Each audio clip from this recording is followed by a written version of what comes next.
പൽചക്രമില്ലേ, പൽചക്രം, അതുകൂട്ട് മലകളിലെ ഒരു പൽചക്രം ആ ഏരിയ. ഇങ്ങനെ പിളഞ്ഞ് അങ്ങോട്ടും ഇങ്ങോട്ടും കയറി നിൽക്കും. 1500 ഏക്കർ എസ്റ്റേറ്റ്. അവിടെ പട്ടികളുടെ ഒരു അടിമപ്പെട്ടാണ്. നടുക്ക് പട്ടാള മേധാവിയെ പോലെ അങ്ങേരും.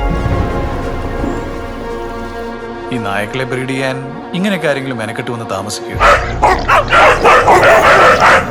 കുന്നു കയറുന്നോറും പട്ടയുള്ള ടെറിട്ടറി പോലെ. ഓരോ നോറടി ചെല്ലുമ്പോഴും പെട്ടെന്നൊരു നായ കാട്ടിൽ നിന്ന് വന്ന് വട്ടം നിൽക്കും. ഇവര് വിടുന്നില്ല ചേട്ടത്തി. കേരളത്തിൽ നിന്നായാലും കർണാടകയിൽ നിന്നായാലും ഒരാൾക്കും അടുക്കാൻ പറ്റാത്ത ഏരിയയാണ്. സാറിന് ശരിക്കും കുര്യച്ചനെ അറിയത്തില്ല. വാശിയിൽ കുര്യച്ചനോളം എത്തില്ല വേറെ ആരും.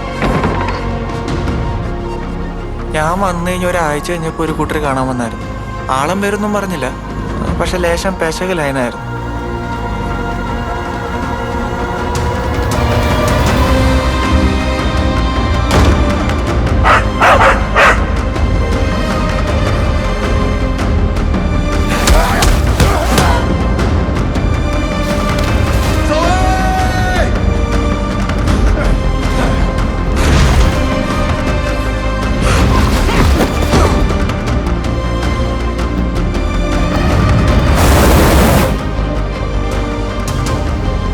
Sometimes protection and restriction, they both look the same.